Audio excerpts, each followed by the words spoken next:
pemerintah telah meluncurkan rencana usaha penyediaan tenaga listrik atau RUPTL 2025-2034. Di dalam peluncuran RUPTL tersebut ada hal yang menarik, yaitu masuknya PLTN di dalam RUPTL. Nah, yang dimasukkan dalam RUPTL ini ada 500 MW elektrik dan terbagi di dua lokasi, yaitu di Kalimantan dan di Sumatera. Tetapi belum didefinisikan di Kalimantan itu lokasinya di mana dan di Sumatera itu lokasinya di mana. Yang menarik adalah kenapa 500 MW, dan ini kalau kita klasifikasikan adalah sebagai PLTN yang ukuran small medium atau small medium reactor SMR, yang saat ini sebenarnya belum banyak vendor yang siap dengan SMR yang sudah proven, sudah komersial. Saat ini baru satu negara yang sedang mengkonstruksi dan hampir selesai, yaitu ACP 100 di Hainan, sebuah pulau yang berlokasi di sebelah timur Vietnam. Nah, ACP 100 ini adalah jenis PWR dengan daya nominal 125 MW elektrik. ACP 100 ini baru pertama kali dibangun dan dinamai sebagai Project Linglong 1 ya. Nah, ini seperti tunggu oleh tutup ya kalau di dalam bahasa Jawa, artinya Indonesia akan segera membangun PLTN dan targetnya adalah 2032 atau kalau molor ya sampai 2034. Sementara Cina punya Linglong 1 ini yang mungkin akan beroperasi tahun depan dan mungkin sudah proven atau sudah komersial, sehingga bisa menjadi salah satu alternatif. Nah, bagaimana dengan negara yang lain? Kita simak video berikut ini.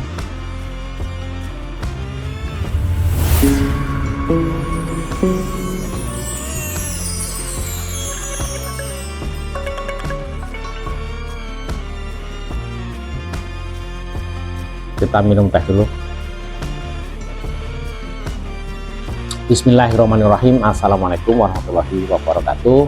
Jumpa lagi di Jendela Benderang, channel yang selalu mengajak pada kita untuk memikirkan kemajuan negeri menuju Indonesia benderang. Bersama saya, Arianto. Jangan lupa untuk like, subscribe, dan komen. Kali ini kita akan membahas terkait dengan bagaimana implementasi RUPTL, khususnya untuk pembangunan PLTN yang waktunya mungkin sudah sangat singkat dengan target tahun 2032. Sebelumnya kita ikuti dulu cuplikan peluncuran RUPTL terkait dengan masuknya PLTN yang harus kita laksanakan bersama-sama. Petakan dan bisa dimungkinkan. Nah, kemudian nuklir. Nah, tadi saya menambahkan saja, nuklir ini akan dimulai di 2032 ya. Dua unit di dua lokasi ya. Nah, kenapa hanya kecil 250 per unit? Nah, ini yang hanya mungkin kita lakukan saat ini, di target di tahun 2032 ya.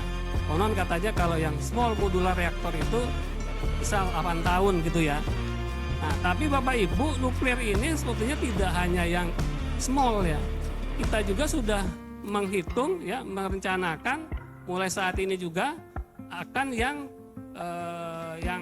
ininya, yang besarnya ya. Yang besarnya itu yang dimungkinkan nanti harus lebih dari 8 tahun. Nah, sehingga nanti sekitar di 2035, 2036 yang large scale-nya ini nanti akan juga bisa kita realisasikan ya di 2035 atau 2036. Reaktor nuklir modular kecil komersial pertama akan segera beroperasi di Tiongkok, yaitu ACP-100. Untuk proyek pertama diberi nama Linglong 1, kini berada dalam tahap instalasi akhir. Jadi sebentar lagi akan beroperasi secara komersial. Terletak di Provinsi Hainan di lokasi Hainan Nuclear Power HNPC, Linglong 1 tengah dikembangkan oleh China National Nuclear Corporation atau CNNC. Hainan merupakan pulau yang terletak di sebelah timur Vietnam dan di sebelah selatan Son Sen atau Provinsi Guangdong. Menurut Global Times yang dikelola pemerintah Tiongkok, reaktor ini merupakan reaktor modular kecil atau SMR berbasis di darat atau land base pertama di dunia yang mulai dibangun dan diharapkan dapat memainkan peran penting dalam mengurangi emisi karbon di Tiongkok. Reaktor ini adalah jenis PWR mini termasuk generasi ketiga. Reaktor ini sepenuhnya dikembangkan di Tiongkok dan memiliki hak kekayaan intelektual independen. Pada tahun 2016, reaktor ini menjadi SMR pertama di dunia yang telah dievaluasi sistem keselamatannya oleh Badan Tenaga Atom Internasional atau IAEA. Karena ukuran dan kemampuannya untuk menyalurkan daya secara aman dan stabil, reaktor ini disebut sebagai nuclear power bank. Yang menarik adalah harga yang cukup affordable. Linglong 1 dirancang agar jauh lebih hemat biayanya daripada pembangkit listrik tenaga nuklir besar tradisional.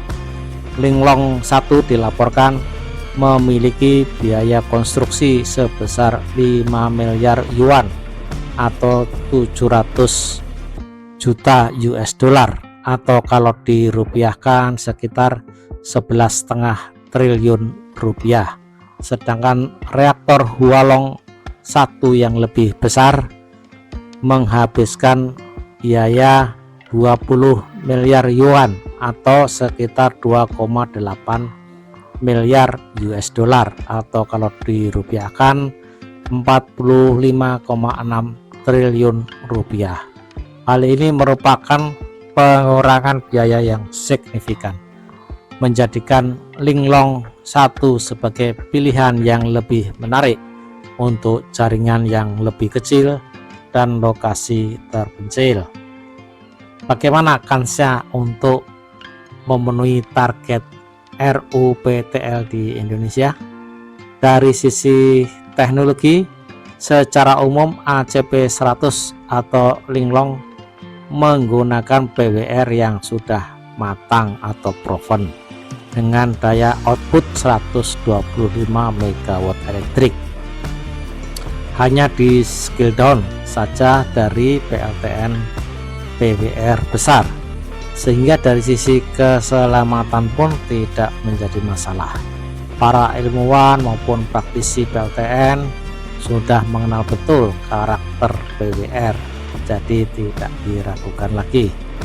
Kemudian yang kedua, dari sisi lokasi dan jaringan listrik, ACP bisa digunakan untuk daerah yang jaringan listriknya masih belum besar atau terkoneksi dengan baik, seperti di Sumatera dan di Kalimantan.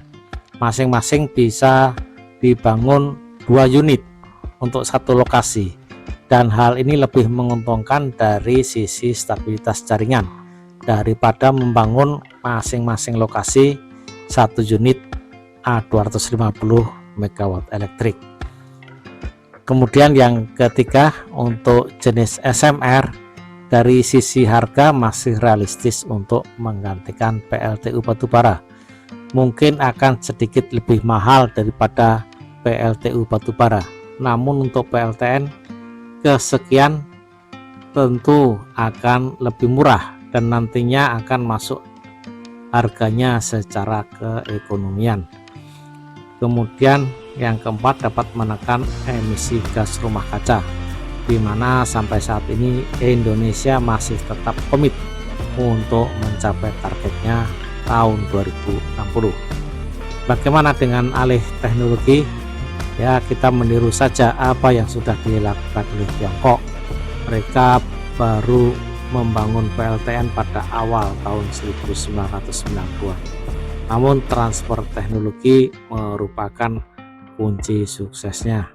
Pemerintah perlu memprioritaskan untuk membangun ekosistem industri nuklir. Nah, bagaimana kans dari negara lain? Apakah ada kesempatan seperti Rusia yang memiliki desain RITM?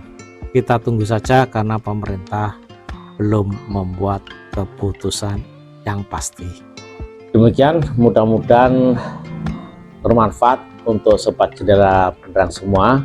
Jangan lupa untuk like, subscribe, dan komen. Billahi taufiq wal hidayah.